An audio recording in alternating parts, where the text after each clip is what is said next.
దేవుడు నా జీవితంలో అదే చేస్తాడండి. నేను అదే అడిగాను దేవుణ్ణి వివాహం కాకముందు. ఎప్పుడైతే మారుమనసు పొంది రక్షించబడ్డానో దాని తర్వాత అడిగాను, దేవా ఇంకా ఈ లోకస్తులతోటి నాకు వద్దయ్యా, అనుభవించేస్తాను, పొందుకున్నాను, దెబ్బలు తిన్నాను, నాకు ఇవన్నీ వద్దయ్యా, ఈ స్నేహితులు వద్దు, ఇవంతా నాకు వద్దు, ఈ లోకం వద్దు, నాకు నిజంగా దేవా ఇది మొదలుకొని నేను అడిగేది ఒక్కటే ఏంటిదంటే, కుంటి వారిని ఇచ్చినా పర్వాలేదయ్యా నాకు భర్తగా, గుడ్డివారైనా పర్వాలేదయ్యా, అటువంటి వారు నీ సేవ చేసేవారు గుడ్డివారైనా కుంటివారైనా పర్వాలేదయ్యా, వారు ఇచ్చినా సరిపోతుంది, కానీ వారికి నీ భయం ఉండాలి, నీ ఎడల ప్రేమ ఉండాలి, అంత మట్టుకి నేను కోరుతున్నాను. నా ఒక్క కోరిక అడిగానండి. ఈ వాక్యం నా జీవితంలో నెరవేర్చాడు దేవుడు.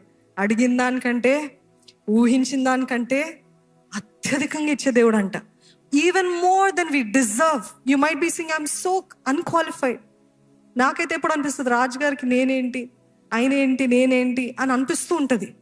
అంటే అడిగిన దానికంటే అన్క్వాలిఫైడ్, అన్డిజర్వింగ్ పీపుల్కి కూడా దేవుడు ఏం చేస్తాడంటే, నువ్వు నన్ను ప్రేమిస్తున్నావు కదా, అందుకే నేను నీకు ఇంత గొప్ప కార్యం చేయడానికి నేను పూనుకున్నాను అంటాడండి దేవుడు. హల్లెలూయా.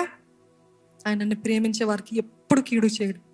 He will never fail you. His love never fails.